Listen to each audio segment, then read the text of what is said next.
주님께서 여러분과 함께 루카가 전한 거룩한 복음입니다. 그때 예수님께서는 비유를 들어 제자들에게 이르셨다. 눈머니가 눈머리를 인도할 수야 없지 않느냐? 둘 다 구렁텅이에 빠지지 않겠느냐? 제자는 스승보다 높지 않다. 그러나 누구든지 다 배우고 나면 스승처럼 될 것이다. 너는 어찌하여 형제의 눈 속에 있는 티는 보면서 네 눈 속에 있는 들보는 깨닫지 못하느냐? 네 눈 속에 있는 들보는 보지 못하면서 어떻게 형제에게 아우야 가만 네 눈 속에 있는 티를 빼내주겠다 하고 말할 수 있느냐? 위선자야 먼저 네 눈에서 들보를 빼내어라. 그래야 네가 형제의 눈에 있는 티를 뚜렷이 보고 빼낼 수 있을 것이다. 주님의 말씀입니다.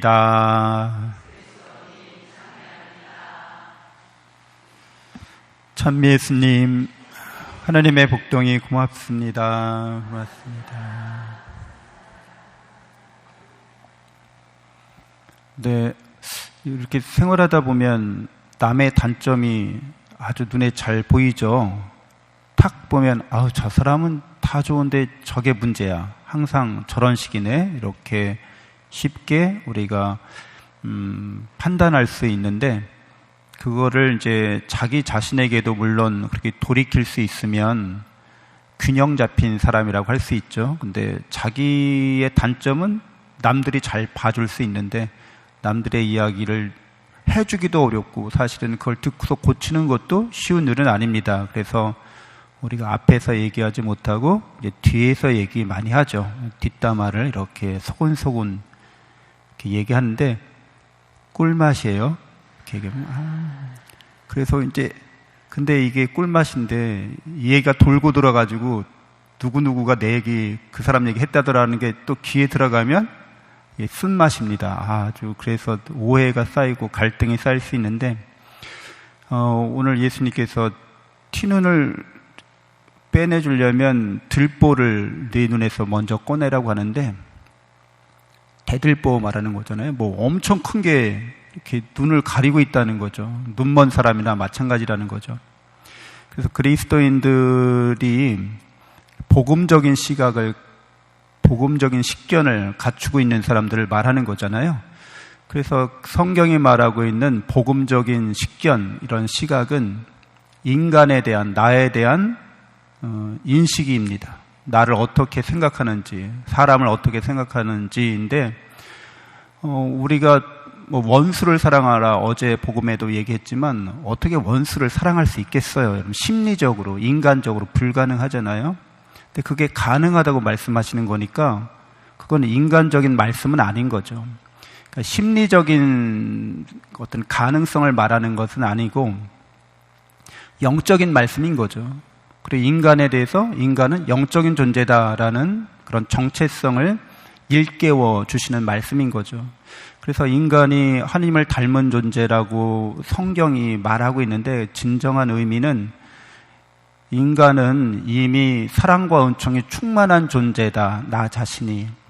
그렇기 때문에 하나님의 사랑과 은총으로 이렇게 세상을 바라봐야 한다는 거죠. 우리의 시각 자체가 결핍과 부족과 또 불완전성에 이렇게 딱 함몰되어 있으면, 제한되어 있으면 그것밖에 안 보이는 거죠. 그래서 아무리 우리가 세상을 좋게 보려도 미운 사람인 거죠. 어떻게 좋게 봐. 좋게 보려고 이렇게 말과 행동을 하더라도 사실은 안 좋은 거라는 걸 우리가 알고 있습니다. 그러니까 인간적으로나 이렇게 세상적으로만 바라보는 시야, 그 시야 각으로는 도대체 예수님의 말씀을 실천할 엄두 자체가 안 나는 거죠. 그래서 하나님의 사랑과 은총이 충만한 존재이기 때문에 항상 리필될 수 있다는 거죠. 충만할 뿐더러 계속 리필되고 있다는 거예요. 충만한데 거기서 뭔가를 덜어내면 그냥 바로 채워지는 거죠. 그 부족함이 없는 상태를 말합니다.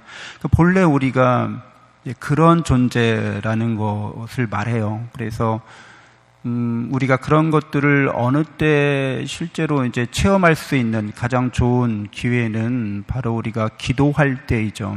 기도할 때 하느님하고 제일 가까운 상태로 또 하느님의 시선으로, 하느님의 눈길로 만물을 같이 바라보는 거니까 그걸 우리는 관상이라고 하죠. 관상 기도하는 거는 하느님의 마음으로, 하느님의 시선으로 나 자신과 다른 사람과 세상을 바라보는 거예요.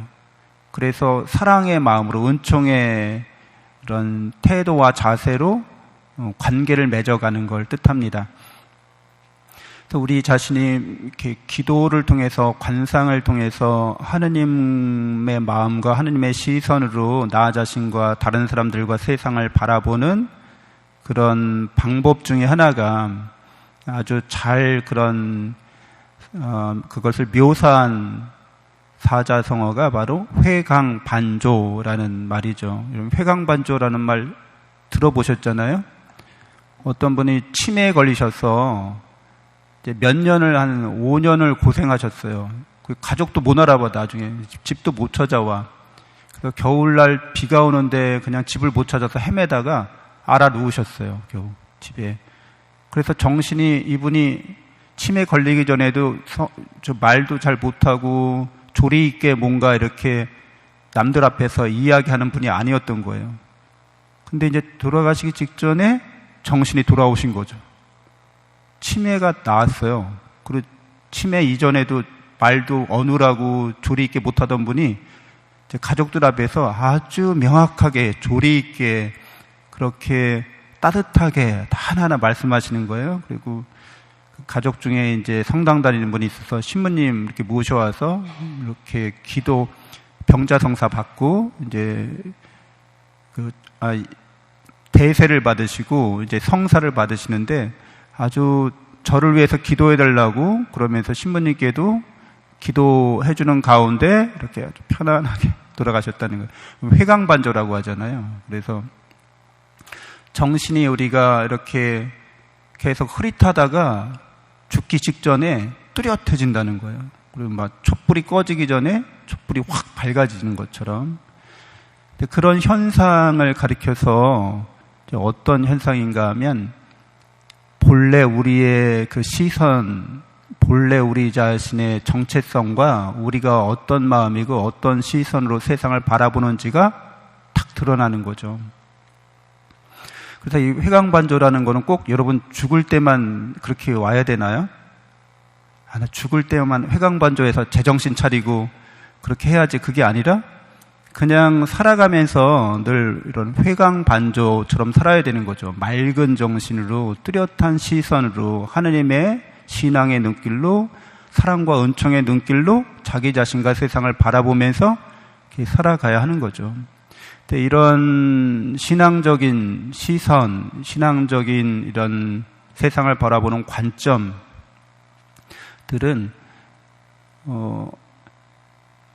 자기 자신 안에서 회광반조가 이런 그 한자를 그대로 풀이하면 돌이킬 회, 빛광자, 빛이 돌이킨다는 거예요. 반할 반자, 반대 반자, 반대로 빛을 쫓자. 그러니까 빛은 항상 저기서 그 광원이 있잖아요. 그 빛이 이렇게 바깥으로 향하잖아요. 그렇죠? 그러니까 우리의 정신이, 우리의 영혼이 그 인식의 빛, 뭔가를 파악하려고 인식의 빛이 이렇게 바깥으로 나가는 거예요. 그래갖고 여러분들도 이렇게 눈으로 보고 인식하고 있는 거죠. 계속 외부 대상을 파악하려고 우리가 인식의 빛이 계속 외부로 향하는 거예요. 외부로만. 그래서 자기 마음도 사실은 자기 마음을 들여다보는 행위도 인식의 빛이 마음이라고 하는 걸 향해서 이렇게 비추고 있는 거죠. 조명하고 있는 거죠. 근데 이 회광반조라는 말은 항상 이런 바깥 세계나 자기 마음의 세계를 비추던 이 빛이 돌이켜서 광원 그 자체를 향하는 거예요. 그때 제정신이 든다는 거예요. 내가 어떤 존재인지. 그래서 이 바깥 세상을 이렇게 빛이 바깥 세상을 향하면 저건 못마땅해, 저거는 뭐가 불편해, 저건 뭐 불평불만할 게 되게 많아요. 그리고 우리 마음에도 복잡하고 아주 괴로운 일들도 많아요. 근데 그냥 순수하게 알아차리고 있는, 이렇게 파악하고 있는 그 빛 자체, 광원 그 자체에는 어떤 부족도 없고 어떤 결핍도 없고 어떤 불만사항도 없어요. 거기는 그냥 순수하게 알아차리는 기쁨이 있어요. 하느님의 사랑을 알아차리는 기쁨, 하느님의 은총이 충만하다는 걸 알아차리는 기쁨이 있어요. 그래서 제정신이 드는 거예요. 그때는. 그래서 이 회강반조를 할 때 들보가 마치 이렇게 없어지는 거나 마찬가지인 거죠.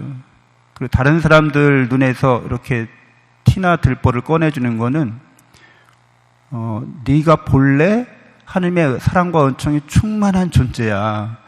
너에게는 결핍이나 부족이 하나도 없어. 너는 온전해. 그걸 알려주는 거죠. 그래서 우리가 살아가면서 이렇게 우리가 뭔가를 알아차리고 있는 그 근원에는 하느님의 빛이 있다는 거예요. 지혜의 빛, 사랑의 빛, 영원한 생명의 빛이 있다는 겁니다. 그게 우리 안에 있는데 우리가 그거를 내부로 자기 인식으로 향하지 않고 하느님과 함께 그 안에서 바라보지 않고 그냥 자기를 망각한 채 계속 바깥을만 보는 거죠. 바깥으로 헤매고 돌아다니는 거예요. 치르치르와 미치루가 파랑새를 찾아서 행복을 찾아서 여행을 떠나잖아요. 근데 나중에 집에 돌아오니까 집에 파랑새가 있네.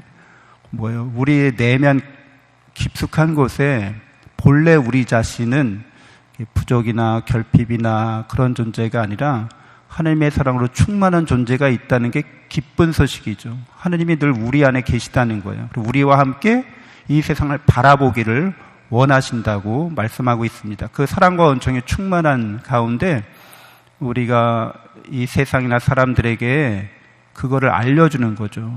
당신은 사랑받는 존재라는 것을, 은총이 충만한 존재라는 것을 일깨워주는 거, 우리가 해야 될 일입니다. 잠시 눈을 감고 묵상하겠습니다.